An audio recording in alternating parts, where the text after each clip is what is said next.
My name is Dr. Anthony Levatino. I'm a practicing obstetrician-gynecologist, and I performed over 1,200 abortions. Today I'm going to describe a first trimester medical abortion.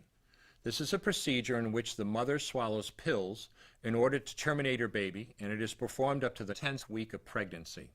The procedure involves 2 steps. Step 1. At the abortion clinic or doctor's office, the woman takes pills which contain mifepristone, also called RU46. RU46 blocks the action of a hormone called progesterone. Progesterone is naturally produced in the mother's body to stabilize the lining of the uterus. When RU46 blocks progesterone, the lining of the mother's uterus breaks down, cutting off blood and nourishment to the baby, who then dies inside the mother's womb. It is important to note that even after it has been taken, it is possible to reverse the effects of RU46 and save the baby if progesterone is administered. The sooner, the better. Step 2. 24 to 48 hours after taking RU46, the woman takes misoprostol, also called Cytotec, that is administered either orally or vaginally. RU46 and misoprostol together cause severe cramping, contractions, and often heavy bleeding to force the dead baby out of the woman's uterus. The process can be very intense and painful, and the bleeding and contractions can last from a few hours to several days.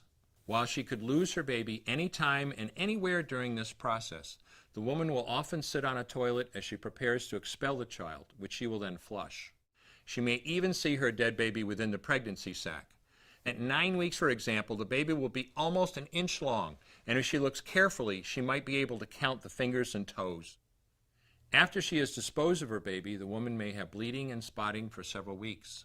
Bleeding lasts, on average, 9 to 16 days. 8% of women bleed more than 30 days, and 1% require hospitalization because of heavy bleeding. The failure rate increases as the pregnancy progresses. If failure occurs, she will usually be offered a surgical abortion.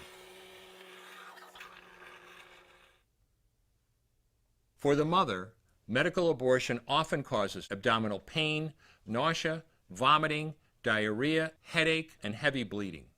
Maternal deaths have occurred, most frequently due to infection and undiagnosed ectopic pregnancy.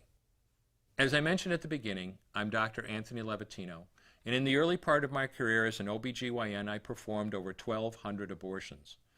One day, after completing one of those abortions, I looked at the remains of a preborn child whose life I had ended, and all I could see was someone's son or daughter.